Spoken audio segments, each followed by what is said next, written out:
ఒక రాజు, ఒక శ్మశానం, ఒక రహస్యమైన శవం. ఇది సాధారణ కథ కాదు. ప్రతి అడుగులో ఒక రహస్యం దాగి ఉంది. అది ఒక సాధారణ రాత్రి కాదు. గాలి కూడా ఆగిపోయినట్టుగా, చీకటి తన గుబాళింపుతో నేలపై పడిపోయినట్టుగా ఉంది. ఉజ్జయిని రాజ్యం వెలుపల ఒక శ్మశానం. ఆ శ్మశానంలో ఒక చెట్టు. ఆ చెట్టుకు ఒక శవం వేలాడుతోంది.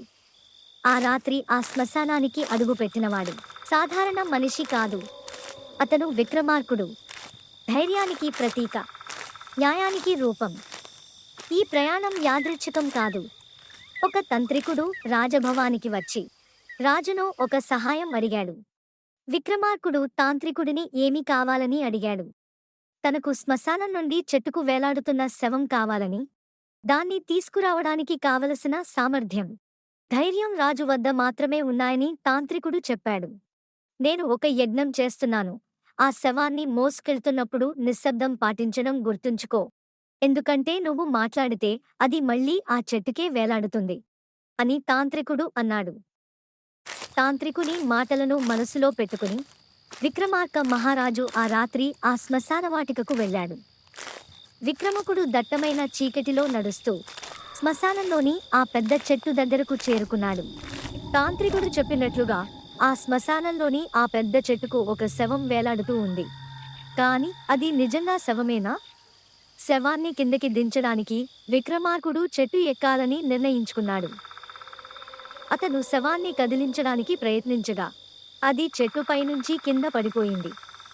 అది కింద పడిన తర్వాత వింత శబ్దం చేసింది. విక్రమార్క కూడా చెట్టుపైనుంచి కిందకి దూకాడు.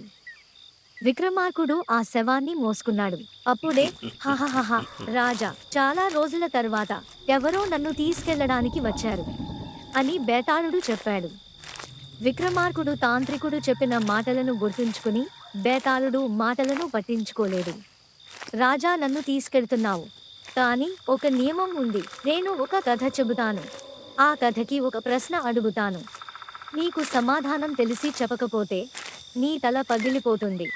కానీ నువ్వు మాట్లాడితే నేను తిరిగి చెట్టుపైకి వెళ్తాను అని బేతాళుడు చెప్పాడు. విక్రమార్కుడు నిశ్శబ్దంగా ఉన్నాడు. అతని కళ్లలో భయం లేదు. అతను ముందుకు నడిచాడు. భుజంపై శవం, చుట్టూ చీకటి. బేతాళుడు నవ్వాడు. అప్పుడు తన మొదటి కథను ప్రారంభించాడు. ఆ కథ ఏమిటి? ఆ ప్రశ్న ఏమిటి? విక్రమార్కుడు సమాధానం చెప్పగలనా? తదుపరి భాగంలో తెలుసుకోండి.